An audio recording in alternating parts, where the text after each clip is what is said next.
What are some of the impacts that you all are expecting from Francine today? I think the biggest one is going to be storm surge. You kind of mentioned it. We're very, very vulnerable to storm surge here. We've got very shallow continental shelf. The Gulf stays very warm here. It's very marshy, very, very flat. And the way the storms come in kind of pushes a lot of that water into the area. And so you see surge is the biggest threat. And I think that's what we're going to see here with the storm that we get today. Kind of the way it's coming in, we've got this little cove, Vermilion Bay, and it's going to force a lot of water up into the bay, which will then spill onto the eastern shore of that. Those who know the area, that's St. Mary Parish, that's there, Morgan City area there. And so we're looking at about 10 feet of surge, or up to 10 feet of surge through there. It's pretty significant. There's a lot of places, a lot of communities there that are not protected by the levee systems or big levee systems that are there. And so we're going to have to watch for water getting in there. That's the big impact, I think.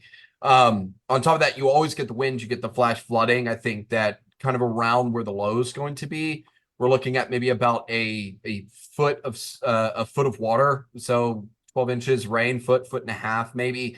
It does look a little bit better out over towards the west, but where we start to see that banding, I think that's where we're going to see that flash flooding. And unfortunately, it looks like that's going to be taking place in some of the areas that are going to be the hardest hit by the surge as well. So I think they'll kind of get it coming from the north and they'll get it kind of coming from the south all at the same time. Winds are going to be big. We had a couple big storms here earlier, which kind of thinned out some of the weaker trees, but power lines going down, trees going down, all of that expected to be the case as well. So when you all are forecasting for this storm, is there anything in particular that you're overly concerned about other than the obvious big four impacts with the heavy rainfall, storm surge, winds, and the threat of tornadoes? Is there anything that you're specifically watching for with Francine as we go through the next day or so to kind of keep folks in your neck of the woods safe on the northern Gulf Coast? Yeah, a lot of it is going to be structure is going to be very important over the next 24 hours. Uh, we're hoping, the hope is that there's some of that dry air to the west, some of that shear to the north, and that kind of works itself in. But if this can really wrap itself up and insulate itself from that, the water's so warm here that you'll see the intensity continue to creep up. I don't think that's the most likely scenario. I think it probably holds at about a 2.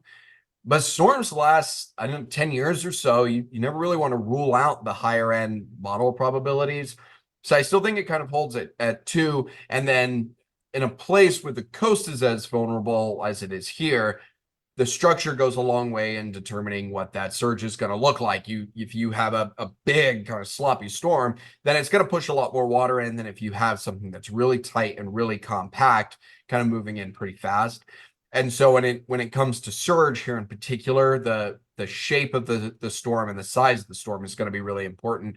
So we'll know a lot in the next 24 hours. It looks like it's starting to go that kind of strengthening process. And we'll see what it looks like tomorrow morning when we wake up. All right. Any other cool tidbits you want to throw out for our viewers? Uh, no, I mean this is not our first rodeo down here, so we are everyone's gearing up, everyone is cutting grass, everyone's cleaning their house. This is the first thing that everyone does to prepare for storms around here. So we're gonna hunker down. This isn't our first storm down here. It's not gonna be the last storm down here. It's a great place to live, but everything comes with a cost, and unfortunately for us, the cost are these storms.